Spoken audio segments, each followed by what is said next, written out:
नमस्कार छ दर्शक महानुभावहरू। अब यहाँनेरि यो एउटा चाहिँ नहर छ, एउटा सानो नहर। अब यो नेदरल्यान्डमा छौँ हामी। अब यहाँनेरि तपाईँले घरहरू देख्नुहुन्छ यस्तो खालको, त्यस्तो त्यो चाहिँ अब पुरै अपार्टमेन्ट त्यस्तो छैन। अब ठाउँ ठाउँ छ तर यहाँनेरि छैन। यो चाहिँ खौडा भन्ने सहर हो। अब यहाँनिर तपाईँले यो पर एउटा झन्डा देख्नुहुन्छ। अब यो झन्डा चाहिँ के को झन्डा भन्नु होला भन्दाखेरि कक्षा 12 पास गरेका नानीहरूलाई चाहिँ एउटा हौसला स्वरूप उहाँले चाहिँ यहाँ झन्डा, उहाँहरूको राष्ट्रिय झन्डा र एउटा झोला उहाँले त्यहाँ झुन्ड्याउनु भएको छ।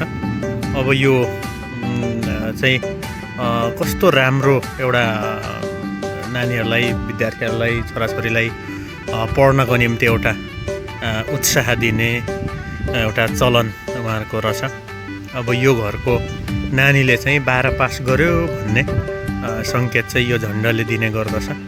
अब यहाँनिर चाहिँ हेर्नुहोस् यसरी। अब जतिजनाले 12 पास गर्नु भएको छ हरेकजनाले चाहिँ हरेक घरमा चाहिँ यसरी झन्डा चाहिँ यसरी टाँगिएको छ। सो तपाईँहरूलाई भिडियो हेरिदिनु भयो धेरै धन्यवाद छ। अनि तपाईँहरूले सब्सक्राइब गरिदिनु होला, अनि कमेन्ट गरिदिनु होला, लाइक गरिदिनुहोस्, अनि सम्भव हुन्छ भने सेयर गरिदिनुहोस्। र यस्तै राम्रो अनि हाम्रो लागि काम लाग्ने कुराहरू अनि चाहिँ म सेयर गर्दै जानेछु। धेरै धन्यवाद छ।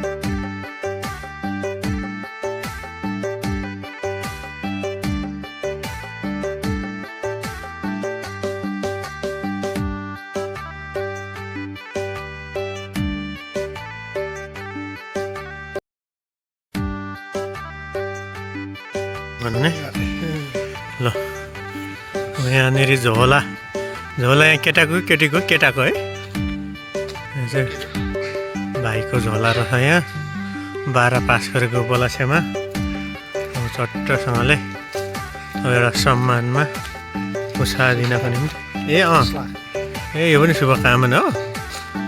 ल यस्तो राम्रोसँगले नेदरल्यान्डको मान्छेहरूले, पढ्ने मान्छेलाई, 12 पास गर्नेहरूलाई यसरी उत्साह दिनुभएको रहेछ दर्शक फ्रेन्ड। ल हेर्नुहोस् यो घरमा यो चाहिँ 12 पास गरेको चाहिँ सङ्केत हो, चिन्ह हो। ल धन्यवाद छ। हामी नेपालीले पनि यसरी पढ्ने मान्छेलाई चाहिँ उत्साह दिन हामी सक्ने रहेछौँ। धन्यवाद।